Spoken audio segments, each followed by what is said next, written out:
Hi friends, welcome to గాడీస్ grade 73కి స్వాగతం. ఫ్రెండ్స్, మీరు కొత్తవారు కనుకైతే నా ఛానల్ని సబ్స్క్రైబ్ చేసుకోండి ఫ్రెండ్స్. నేను పెట్టిన ప్రతి వీడియో మీకు నోటిఫికేషన్ వస్తుంది. అలాగే పక్కనున్న బెల్ ఐకాన్ నొక్కి లైక్ చేసుకోండి ఫ్రెండ్స్. ఇక మన వీడియోలోకి వెళ్దాం. ఇవాళ కృష్ణాష్టమి రోజున ఏ వస్తువులను దానం చేయడం వలన ఎటువంటి ఫలితాలు లభిస్తాయి, వాటి గురించి ఇప్పుడు మనం తెలుసుకుందాం. ఆహార వితరణ. అన్న వితరణ చేయడం లేదా ఆకలితో ఉన్న వ్యక్తికి ఆహారం ఇవ్వడం గొప్ప దానంగా భావిస్తారు. కృష్ణ జన్మాష్టమి రోజున పేదలకు, ఆకలి అన్నవారికి తినడానికి ఆహారం అందించడం అత్యంత పుణ్యమని నమ్మకం. అంతేకాదు, ఇంట్లో ఆహారం కొరత ఉండదు. అదే సమయంలో కుటుంబంలోని అన్ని దుఃఖాలు తొలగి జీవితం ఆనందంతో నిండి ఉంటుంది. వెన్న దానం. లడ్డు. గోపాలుడు కన్నయ్యకు వెన్న అంటే చాలా ఇష్టం. ఈ రోజున వెన్న దానం చేయాలి. జన్మాష్టమి రోజు వెన్న దానం చేయడం వల్ల శుక్రదోషాలు తొలగిపోతాయని నమ్మకం. అంతేకాకుండా కుటుంబంలో శాంతి, సంతోషాలు నెలకొంటాయి. దీనితో పాటు సంపద కూడా పెరుగుతుంది. వెన్నదానం. లడ్డు. గోపాలుడు కన్నయ్యకు వెన్న అంటే చాలా ఇష్టం. ఈ రోజున వెన్నదానం చేయాలి.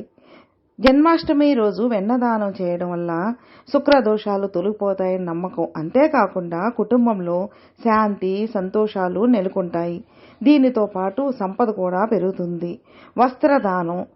జన్మాష్టమి రోజున పేదలకు, నిరుపేదలకు బట్టలు దానం చేయడం చాలా పవిత్రమైనదిగా భావిస్తారు.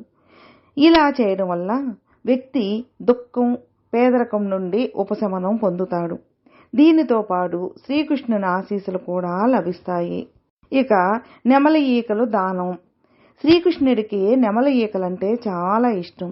జన్మాష్టమి రోజున నెమలి ఈకలను దానం చేయడం వల్ల కూడా ఎంతో సంతోషం కలుగుతుంది. ఈ రోజున నెమలి ఈకలను కొనుగోలు చేసి దానం చేయాలి. నెమలి ఈకలను దానం చేయడం ద్వారా ఎప్పటి నుంచో పెండింగ్లో ఉన్న పనులు పూర్తవుతాయని నమ్ముతారు. అంతేకాకుండా వృత్తి, వ్యాపారంలో కూడా చాలా పురోగతి ఉంటుంది. మురళి విరాళం. జన్మాష్టమి రోజున మురళిని దానం చేయడం కూడా చాలా పవిత్రమైనది, ప్రయోజనకరంగా పరిగణించబడుతుంది. మీరు ఈ రోజున చెక్క వేణువును దానం చేయవచ్చు. ఇలా చేయడం వల్ల ఇంట్లో ఐశ్వర్యం కలుగుతుందని నమ్మకం. కామధేను ఆవు విగ్రహం దానం.